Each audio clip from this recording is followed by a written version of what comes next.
Hi, you guys. This is Antoinette coming to you from Creations PS91 in the segment today of the Annie's Hook and Needle Kit Club.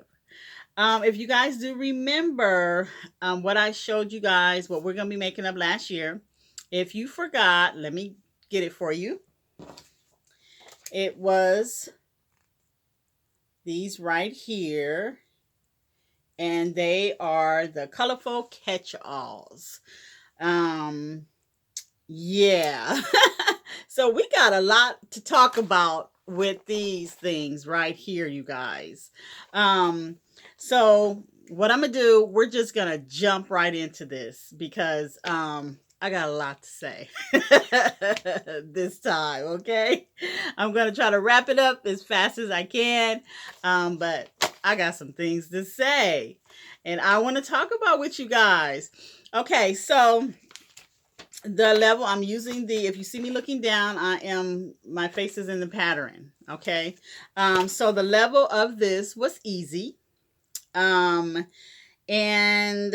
we had a 4mm hook. You know what, you guys, let me get my sheet. I'm so sorry, let me get my paper because I'm always taking notes, for you guys. Okay, so we used a 4mm hook on them, and we needed stitch markers, and that's what we use. It was easy. We have zippers that are a 7, 9, and a 10, and that came with it, and a size 4 millimeter hook, and skill level is easy. Now, you guys, when we got the packet, we had our yarn like skeins. So they were the twisted, right? And so you're going to need to make them into the balls, okay? And that's what I did for each one. Dang, that's so pretty. That's what I did for each one. I actually rolled it up, put it around my chair, and just rolled it around until I got the ball. Okay, and so however you do, wind your yarn, you're going to have to wind your yarn up. Okay, so, oh my word, you guys.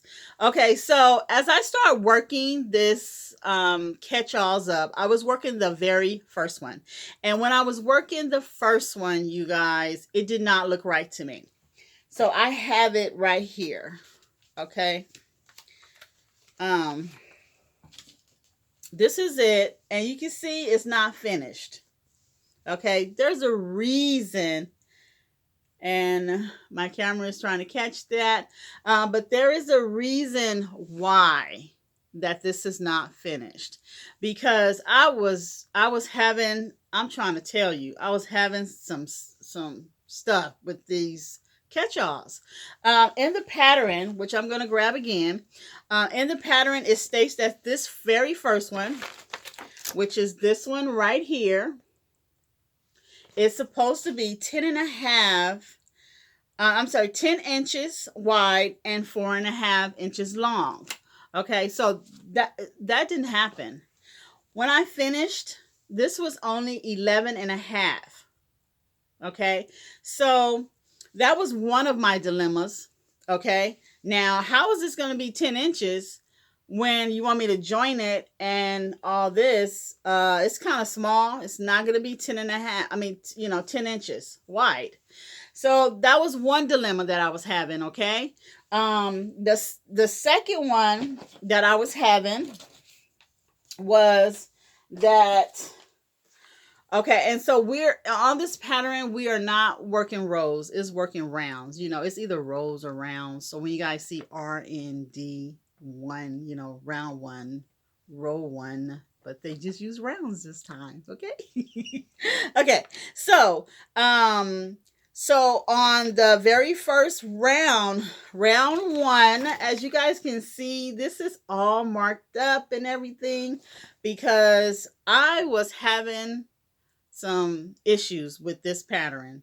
And so the pattern is telling me to work 39 chains, which I did, and all the way you know, until it finished.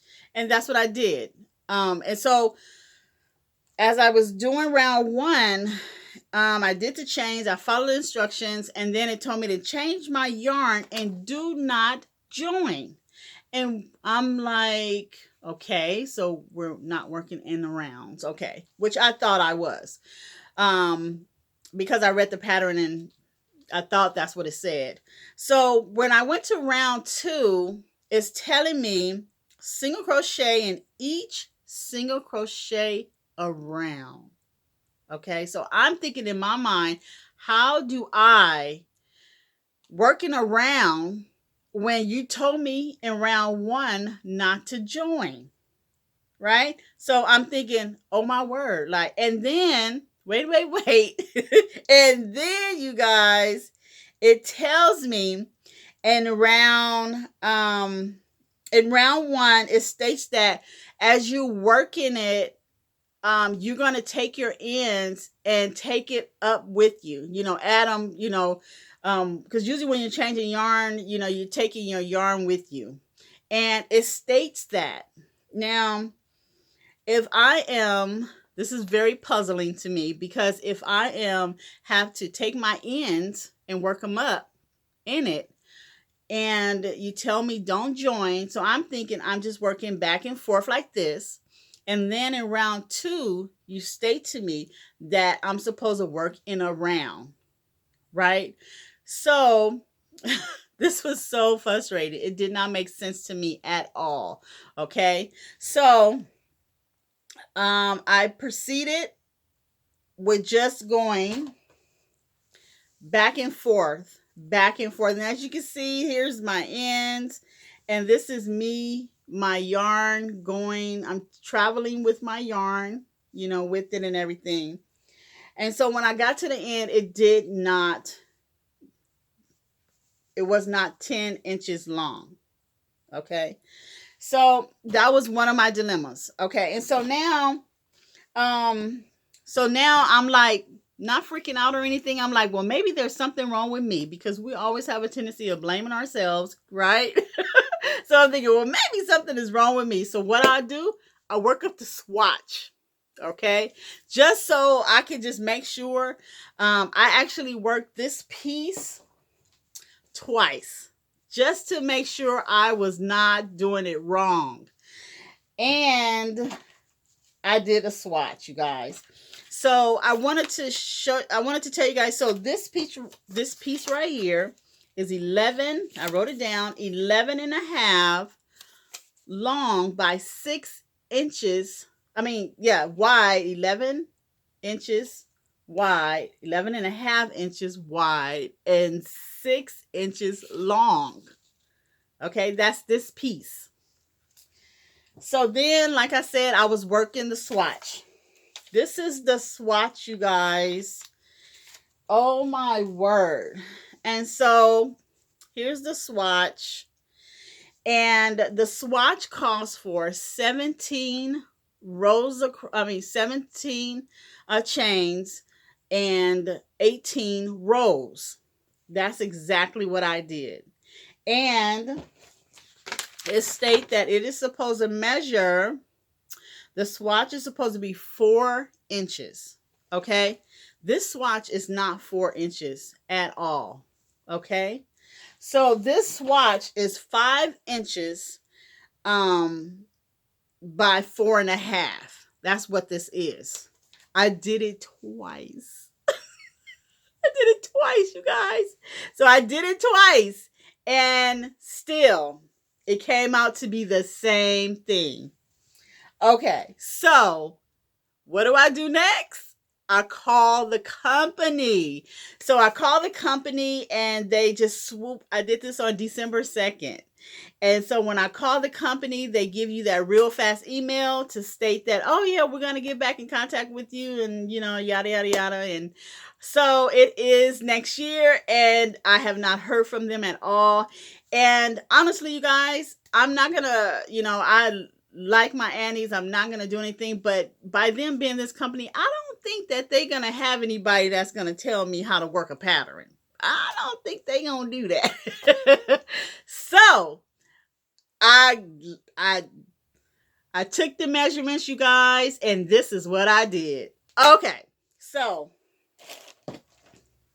look what I have done, you guys. This is how long it's supposed to be. So what I did was I changed the amount of the measurement that it said that it is supposed to be. So what I did, I took my ruler, I made a certain amount of change, and I was like, oh, okay, so that's not it. And then when I got to 10 inches, that's what I did. So the chains that I came up with was 73 chains. If you do 73 chains and work it like the pattern states, you're going to be successful. Okay? Because you're not working it around, you're working back and forth like this, but when you join it, you're going to have your 10 inches. Okay? And you're going to be able to put the zipper in that they gave you. This is the zipper that this is supposed to fit. And so I put it in there, and so it fit perfectly. And I wanted to, tell you guys, when these kind of things happen, don't get deterred. Don't get, I got frustrated because I called the company. But, hang on in there. Try to work it out. Because there's always a way. It might not be the way on that pattern, and something went on that pattern. I don't know what went on, but I got the solution, right? So I got the solution, and for the second one, you guys, it was the same way. This is the second one. I had started it, okay? And so this is the second one right here. All right. And so it was the same thing. If I was to join this, it would not match. It was too small. So I did the same thing that I did the first one. And that came out to be 50 chains. They wanted me to chain 36. And it did not match. The second one was supposed to be 7.5 by 4 inches. So 7.5 wide and 4 inches long. And it just did not happen with that one. So I did the same thing. I did not work it up, you guys, but I did work up the first one. I wanted to let you guys know, when you do get here, just do not get frustrated. You can make these catch-alls this way. It'll look the same exact way by just working it back and forth, and working and folding it over, and I'm sorry, not folding over, but joining it. Once you join it, you should have your measurements. So I did not do the third one, which is this one right here. I did not do that one. I did the first one and I did the second one. Okay. So, this was an adventure that, it was like a love-hate adventure right here. And, I loved it. I'm so happy that I was able to figure it out for you guys. So if you happen to, get to this one in your kit, this is what's happening. And if you happen to work a pattern, you get a pattern and you work it and it doesn't sound right or seem like, try every avenue that you can to be successful. Don't give up. That's what I'm just trying to say. Just don't give up. You can do this. You can win, right? Because I won. I made them. It may not have been the way the pattern is, but it is the same way. I figured it out, and yeah. So, okay, you guys. You know what? Let me get the next Annie's hook so I can show you guys what we got. It is right over here. Thank you guys. I know I'm like going out of screen, looking down, my head moving. So this one is the next Annie's. How pretty, right? It is going to be Japanese garden placemats. Okay, so now this is going to be fun because you know what? I was thinking maybe not a placemat. Maybe I might make it into a runner for my table for springtime. Huh? So pretty. So pretty. So I'm looking forward to working that up for you guys. I'm sorry if it took a little longer, you guys, but I really wanted to talk to you guys about it, and I wanted to get it out for you guys. That is so it for me, you guys. I hope you guys are having a beautiful day. And if you like my videos, you guys, give me a big thumbs up. If you like what I'm doing on my channel, go ahead and subscribe. And I will see you guys on the next video. And remember, when you're working with your hands, you always have peace within your heart. I will see you guys on the next video. Bye.